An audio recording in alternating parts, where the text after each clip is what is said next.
جی next question Minhas شاہ صاحب کی طرف سے ہے، وہ پوچھتے ہیں جلدی شادی کرنے کا کوئی وظیفہ بتا دیں پلیز۔ بابا جان میرا سوال یہ ہے، جن اسلامی بھائیوں کی شادی نہیں ہو رہی، شادی میں مشکلات درپیش ہیں، ان کے لیے وظیفہ عنایت فرما دیں۔ جس لڑکے کی شادی نہ ہوتی ہو وہ مسجد میں اس نیت سے جھاڑو لگائے کہ میری شادی ہو جائے، انشاءاللہ عز و جل اس کا رشتہ جلد ہو جائے گا۔ اگر لڑکی کی نہ ہوتی ہو تو اس کا بھائی یا باپ اسی نیت سے مسجد میں جھاڑو لگائے، صفائی کرے، انشاءاللہ جلد رشتہ ہو جائے گا۔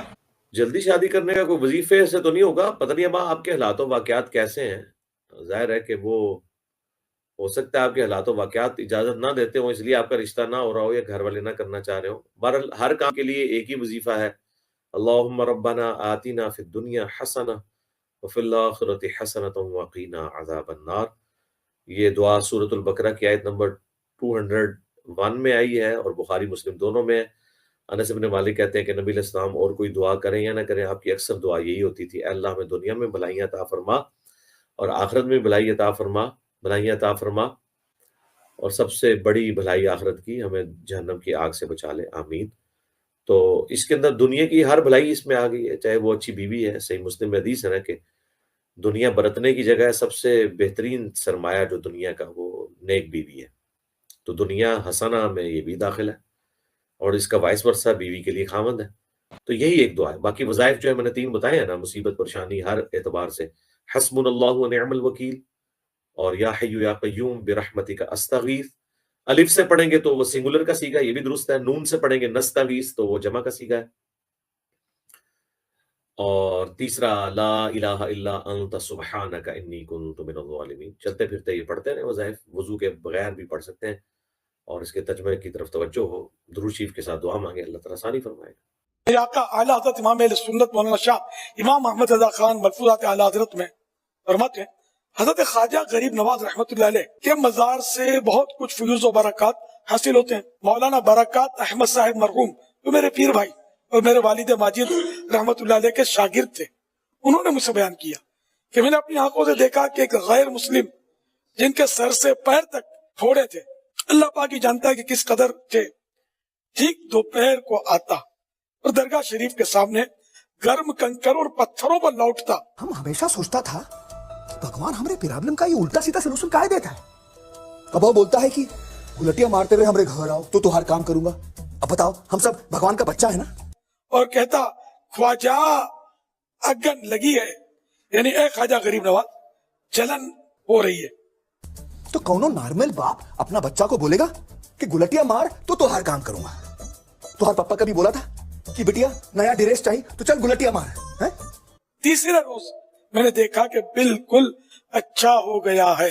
علاج کروانے کو ہم یعنی اسلام کا حصہ سمجھتے ہیں، ہم وہ جو فنیٹک قسم کے صوفیاء ہے جن کا یہ دعویٰ ہے کہ جی وہ جس حالت میں بھی اللہ رکھے اسی طریقے سے رہیں، جوئیں پڑی ہیں تو پڑی رہیں، بیمار ہیں تو بیمار ہی رہیں، اور پھر حضرت ایوب علیہ السلام کی طرف ایک جھوٹی روایت منسوب کرتے ہیں جو کسی حدیث کی کتاب میں بھی نہیں ہے کہ جی ان کے جسم میں کیڑے پڑ گئے اور کوئی کیڑا نیچے گرتا تھا وہ اسے اٹھا کے اوپر رکھ لیتے تھے۔ ان کی بیماری کا ذکر تو قرآن میں ہے، یہ آگے جو آپ نے صفرے لگا لگا کے باتیں کی ہیں یہ تو بالکل جھوٹ ہے، اس طرح کی تو کوئی بات نہیں ہے۔ اس طرح کا کوئی بھی طریقہ علاج اس پلانٹ ارتھ کے اوپر ایگزسٹ نہیں کرتا۔ بڑے بڑے جو طریقہ علاج ہیں وہ 5 ہی ہیں۔ نمبر 1 جو اس وقت زیادہ اسٹیبلش ہے ایلوپیتھی ہے، نمبر 2 ہومیوپیتھک علاج ہے، اور نمبر 3 ہربل ہے، اور نمبر 4 سرجری ہے۔ جس طرح کسی شخص کو کوئی پھوڑا یا پھنسی ہے اس پہ آپ نشتر چلا کے اس کی پھر مرم پٹی کریں تو صدیوں سے یہ طریقہ علاج ہے، یہ اللہ تعالیٰ نے طریقہ علاج دیا ہے انسانوں کو۔ اور 5واں اگر کوئی ہے تو وہ جھاڑ پھونک ہے، سنت اذکار کے ساتھ دم ڈالنا۔ لیکن وہ دم میں بھی یہ والے کام نہیں ہوتے ہیں، وہ زیادہ تر جو شیاطین کے ایشوز ہیں، جادو کے ایشوز ہیں، ان چیزوں کو ایڈریس کیا جاتا ہے۔ وہ طریقہ علاج ایک الگ سے ہے، ہم اسے مانتے ہیں اگر اس میں شرکی الفاظ نہ ہو۔ تو یہ 5 طریقہ علاج، ایلوپیتھک، ہومیوپیتھک، سرجری، ہربل، یہ جڑی بوٹیوں کے ذریعے ہوتا ہے، اور 5واں جھاڑ پھونک۔ اس کے علاوہ اگر کوئی کلیم کرتا ہے تو آپ سمجھ لیں وہ فراڈی ہے۔ لیکن یہ تو بڑے غلط غلط دعوے کر رہے ہیں، کہتے ہیں نا بزرگ جو ہیں وہ اگر جو ہے وہ کیمرہ اور سیٹلائٹ جو ہے وہ سارے بر اعظموں میں ایک کمرے میں بیٹھ کے دیکھ سکتا ہے تو اللہ کا ولی کیوں نہیں دیکھ سکتا؟ چھاڑ دو سرکار، کوئی مسئلہ نہیں ہے۔ اگر پی آئی اے کا پائلٹ جہاز اڑا سکتا ہے تو بزرگ کیوں نہیں اڑا سکتا؟ بٹھائیے سارے بزرگوں، اور کاکپٹ سے جو ہے پائلٹ کو کہیں گے جی آپ تو نکلے نا یہ اڑانے والے جی قیامت والے دن جا کے لینڈ کرنا ہے انہوں نے جتنے کرنا ہے. نہیں اگر یقین ہے تو کرے نا. کہتے ہیں نا روحانی علم تو جو ہے وہ اوپر ہے اس دنیاوی علم سے, اور اس دنیاوی علم کو یہ کر رہے ہوتے ہیں. اللہ کے بندوں خدا کے لیے نبی علیہ السلام نے جب مختلف بادشاہوں کے پاس خطوط لکھے ہیں تو ان زبانوں کے ایکسپرٹ بندے بلوائے ہیں, ان کی زبانوں میں لکھوائے ہیں. اس طرح نہیں ہوتا جس طرح آپ سمجھتے ہیں. دنیا بقدر ایفرٹ ہے. کبھی کبھار کوئی مرزانہ بات ہو جائے وہ الگ بات, وہ انبیاء کے ساتھ خاص ہے. باقی غیر انبیاء کے ساتھ نبی علیہ السلام کے مبارک دور میں بڑے عجیب و غریب قسم کے معجزات ہوئے ہیں, وہ بالکل درست ہیں, وہ نبی کے معجزے ہیں. لیکن رسول اللہ کی وفات کے بعد جو کچھ ہے وہ دعا کی حد تک کہ اللہ تعالیٰ چاہے تو کر دے, اللہ تعالیٰ چاہے تو نہ کرے. بارش کی دعا کی ہو گئی, ٹھیک ہے, سمجھ آتی ہے بات کی. اس طرح کے معاملات ہو سکتے ہیں جو اللہ کے فزیکل فینومینا آف نیچر ہیں, ان میں اللہ تبارک و تعالیٰ کسی کی دعا قبول کر لیتا ہے. لیکن کبھی ایسا نہیں ہوا کہ جی کسی صحابی کی آنکھ نکل گئی ہے, دوسرے نے پھونک ماری ہے تو اس کی نظر واپس آ گئی. نہ کسی کی ہڈی ٹوٹی ہے تو یہ جنگ قاسیہ اور یرموک میں صحابہ کرام کو جو زخم لگتے تھے تو ایک دوسرے کو سورہ فاتحہ پڑھ کے پھونکتے تھے, وہ زخم ٹھیک ہو جاتا تھا. خدا کے لیے یار اس طرح نہیں معاملات ہوتے. دنیا کو اللہ نے بقدر ایفرٹ چھوڑا ہوا ہے. یہ روحانی آپریشن کرتے ہیں نا, کہتے ہیں جی ہم نے روحانی طور پہ جو ہے وہ دل کا علاج کر دیا, گردوں کا علاج کر دیا, فلاں چیز کا علاج کر دیا. کسی نو مولود بچے کا ختنہ کوئی بزرگ کر کے بتائے نا, بغیر بلیڈ مارے. دعوت اسلامی سے پہلے جب نہیں تھی نا, میں بکثرت یہ دم کرتا تھا پڑھ کے, تو درد کی جگہ پر ہاتھ رکھ دے اور پڑھیں دادا صاحب کی گھوڑی. یہ کوئی بزرگ ہوں گے تو ان کی طرف یہ منسوب ہوگا. دادا صاحب کی گھوڑی وہی اندھیری رات. روحانی طریقے سے علاج کی شرعی حیثیت بتا دیں. دیکھیں یہ جب وہ ایک آیا تھا وہ کردستانی جو بٹ بنا کے گیا پوری پاکستانی قوم کو, اس وقت میں نے جو 5 طریقہ علاج بتائے تھے وہ آپ میری ویڈیو تفصیل سے دیکھیں. اس میں ایک روحانی طریقہ علاج بھی تھا, لیکن روحانی طریقہ علاج بھی ان بیماریوں کے لیے, ہر بیماری کے لیے تو نہیں ہے. یعنی دنیا میں کوئی دوائی ایسی نہیں ہے, کوئی دم ایسا نہیں ہے جو بچے کا ختنہ کر سکے. ہاں جی ہے روحانی بائی پاس, اور چھڑ دو بائی پاس, ختنہ کر کے دسو جی نہ ہے نا تے چھوڑ دو.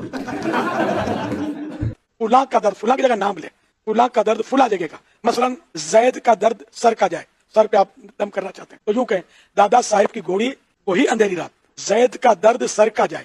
آج جس بزرگ نے سٹیک تے لوانا ہے اپنے آپ نو, کیڑا ہے جڑا ہے لکھ کے دو منو کہ اگر میں نہ کر سکیا ختنہ تو جو مرضی کرو جی صاحب اجازت ہے, تو پتہ چل جائے گا. یہی لگی میری آس, یہ پڑھ کر 3 مرتبہ پڑھیں اور دم کر دیں. یہ اصل بزرگوں کے الفاظ بعض اوقات تاثیر کا تیر بن کر درد کو توڑ پھوڑ کے رکھ دیتے. اچھا یہ وہ منن والے جو ہے نا ان کے کام کی باتیں, بعد لوگ بولیں گے کہ یہ کیا مطلب, کیا تو پھر ٹھوکرے کھاتے رہو. بخاری میں حدیث ہے ایک صحابی کی پنڈلی کی ہڈی ٹوٹ گئی, نبی علیہ السلام نے ہاتھ میرا ٹھیک ہو گئے. لیکن یہ 1-2 واقعات معجزانہ طور پہ, ادروائز نبی علیہ السلام پورا علاج کرواتے تھے. اور علاج کرنا ہے, جو چیز اس طرح کی سرجری والی ہے وہ دم کرنے سے نہیں, ٹوٹی ہوئی ہڈی جڑ جائے گی. وہ نبی علیہ السلام کا ایک معجزہ تھا. اگر آپ کو اپنے بزرگوں پہ اعتماد ہے تو توڑوائیں اپنی ٹانگیں, اور ٹائم قیامت تک جائے کروا کے دسو کسی کو سیدھا. اس طرح نہیں ہوتا میرے بھائی. اگر آپ کو مطلب حسن زن ہے, اور اگر آپ حسن زن کے ساتھ اللہ کی رحمت پر بھروسہ کر کے, بزرگوں پر اعتماد کر کے اللہ کی عطا سے آپ کریں تو درد انشاءاللہ دور ہو جائے گا.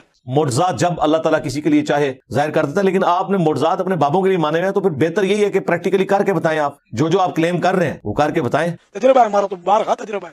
عبارتیں بیتیں کتابوں میں ملتی ہیں. یہ جیسے دہاڑ کا درد ہے کسی کے, تو اس کی دہاڑ کو پکڑ کے یہ کہیں 4 کمائیں 32 کھائیں, واسطے قطب عالم کے ایک کو چھوڑ ایک نہ جائے. اب یہ 4 دہاڑوں کی تعداد 4 ہے. یہ دیکھیں گے نا بڑے دانت, تو یہ شاید یہاں یہ چاروں چباتے ہیں. 32 دانت کے 32 ہی مشہور ہے, تو 4 کمائیں 32 کھائیں, یہ آسانی ہو جاتی ہے 32 کو. پھر واسطے قطب عالم کے, یہ بزرگ کی طرف نسبت ہے, قطب عالم کا واسطہ, ایک کو چھوڑ کر ایک نہ جائے. یہ نہ ہو کہ ایک دانت چلا جائے دوسرا اکیلا ہو جائے. اس طرح کی یہ, اس سے بھی یہ منجن پر بھی اگر دم کر دے نا یہ پڑھ کے, تو یہ منجن انشاءاللہ فائدہ کرے گا. بھائی جو سرجری کام کرتی ہے وہ بعض اوقات ادویات سے نہیں ہو سکتا, وہ فزیکلی آپ کو علاج کرنا ہے. اس طریقے سے جھاڑ پھونک کا ایک علاج جو ہے وہ چند ایک چیزوں کے لیے ہے, جو اس کے ایکسپرٹس ہیں وہ کرتے ہیں. ہم علاج کو مانتے ہیں. صحیح بخاری صحیح مسلم دونوں میں حدیث ہے, اللہ کے محبوب صلی اللہ علیہ وآلہ وسلم نے فرمایا کہ اللہ تعالیٰ نے آسمان سے کوئی بیماری ایسی نازل نہیں کی جس کی شفا یا دوا نہ رکھی ہوئی ہو, اور جب وہ دوا اس بیماری کے موافق ہوتی ہے تو اللہ کے اذن سے شفا ہو جاتی ہے. لیکن وہ اللہ تعالیٰ نہیں رکھا ہوا ہے. صحیح بخاری کے اندر حدیث موجود ہے کہ شفا 3 چیزوں کے اندر ہے. نمبر 1 کپنگ کروانے میں, یہ پچھنے لگوانے, اور وہ بھی کوئی صحیح بندے سے لگوانا ہے آپ نے, یہ نہ الٹا بیماری لے کے آ جائے. نمبر 2 شہد میں, وہ تو سورۃ النحل میں آیا کہ شہد کے اندر شفا اللہ تعالیٰ نے رکھی ہے. اور نمبر 3 آپ صلی اللہ علیہ وآلہ وسلم نے فرمایا داغ لگوانے میں. جب کبھی کہیں پہ خون کی رگ کٹ جائے نا, خون رک نہ رہا ہو تو پھر گرم کر کے پرانے زمانے میں نا وہاں پہ وہ چھری یا نیزے کی جو نوک ہے، جو لوہے کا حصہ جو بھی ہے، وہ گرم کر کے لگاتے تھے. اب تو الیکٹریکلی داغ دیا جاتا ہے. جامعہ ترمذی میں حدیث موجود ہے، ابو داؤد میں ہے، مشکات کے اندر ایک پورا چیپٹر ہے، آپ کو کتاب الطب مل جائے گا دوسری جلد کے اندر. نبی علیہ السلام سے پوچھا گیا کہ یا رسول اللہ جب ہم بیمار ہوتے ہیں تو علاج کروایا کریں؟ آپ فرمایا علاج ضرور کرواؤ. اللہ تعالیٰ نے بڑھاپے کے علاوہ کوئی ایسی بیماری پیدا نہیں کی ہے جس کا علاج نہ ہو.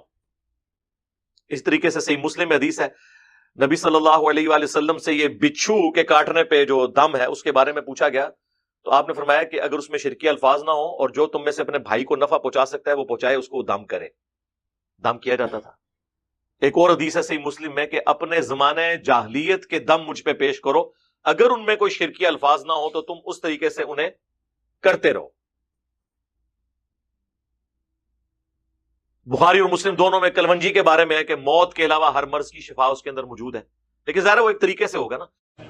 تواڈے سارے کام اللہ کدا ہے، اللہ تو بغیر کوئی کام نہیں ہے. اساں جڑا بابے نے ٹھیکہ لیوا نا کہ ساڈے کو لاؤ، ساڈے گٹی گوڈے دباؤ تے ساڈے جیب وچ نوٹ پاؤ تے دربار دے وچ 1000 روپیہ سٹو تے دربار اُتے 10,000 دی چادر پا دیو تے بابے لی تواڈا کام کر دینے. نہ بابیاں تواڈا چادراں چودراں نال پیسے نال کم کوئی نہیں کرنا پا.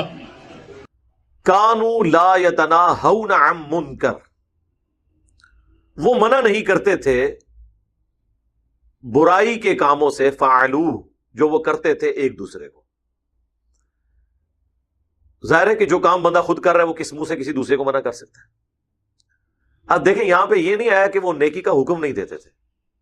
یہ بڑی حیران کن بات ہے اور میں اس کو بار بار ایمفسائز کرتا ہوں کہ نیکی کی دعوت کرنا یہ دنیا کا آسان ترین کام ہے، برائی سے روکنا دنیا کا مشکل ترین کام. یہاں پہ یہ نہیں آیا کہ وہ نیکی کا حکم نہیں دیتے تھے. صرف ایک غلطی کا ذکر ہوا ہے بڑے پیمانے پہ، جسے کہتے ہیں نا ہم اردو میں کہ ہاتھی کے پاؤں میں سب کا پاؤں. سب سے بڑی چیز یہ ہے کہ برائی سے نہ روکنا. تو اس میں امپلائڈ ہے کہ نیکی کا حکم بھی نہیں دیتے ہوں گے، یا اگر وہ نیکی کا حکم دیتے بھی تھے تو وہ کوئی افیکٹو نہیں ہے جب تک آپ برائی سے نہ روکیں. یہی ہمارا تبلیغی جماعت سے بھی اختلاف ہے. وہ کہتے ہیں جی ہم نے اپنی کتاب کا نام فضائل اعمال رکھا ہے، ہم نے صرف لوگوں کو نیک کاموں کی ترغیب دلانی ہے، جب لوگ نیکی کی طرف آئیں گے خود برائی چھوڑ دیں گے. ایسے کبھی نہیں ہوتا اور پریکٹیکلی نظر بھی آ رہا ہے کہ ہوتا بھی ایسے نہیں ہے. چلے بھی لگ رہے ہوتے ہیں، دودھ میں پانی بھی مل رہا ہوتا ہے. کیوں؟ نیکیوں پہ زور ہے. اور کہیں تحت الشعور میں یہ بات بیٹھ جاتی ہے کہ قیامت والے دن شاید ہماری نیکیاں اتنی ہو جائیں کہ ہمارے گناہوں کا کفارہ بن جائے. اب یہ بہت سینسٹیو ایشو ہے اس طرح کی سوچ رکھنا، کیونکہ سورۃ البقرہ میں جو 7 یونیورسل ٹروتھ آئے ہیں ان میں سے ایک یہ بھی تھا کہ اگر کسی شخص نے ایک گناہ بھی کیا اور اس گناہ نے اس کا احاطہ کر لیا، وہ مارا گیا قیامت والے دن. اللہ تعالیٰ کسی ایک بڑے گناہ پر جو متواتر کیا جائے ایسی گرفت فرما سکتا ہے کہ اس کی باقی نیکیاں بھی اس کا شاید مقابلہ نہ کر سکے. تو یہ بڑا سینسٹیو ایشو ہے، اس کو ہلکا نہیں سمجھنا چاہیے. تو وہ منع نہیں کرتے تھے برائی کے کاموں سے. لبئس ما کانوا یفعلون، بے شک وہ بہت ہی برے اعمال تھے جو وہ کیا کرتے تھے، جن میں سب سے برا عمل یہ کہ وہ برائی کے کاموں سے روکتے نہیں تھے. صحیح مسلم میں حدیث ہے، ہو سکے تو برائی کو ہاتھ سے روکو.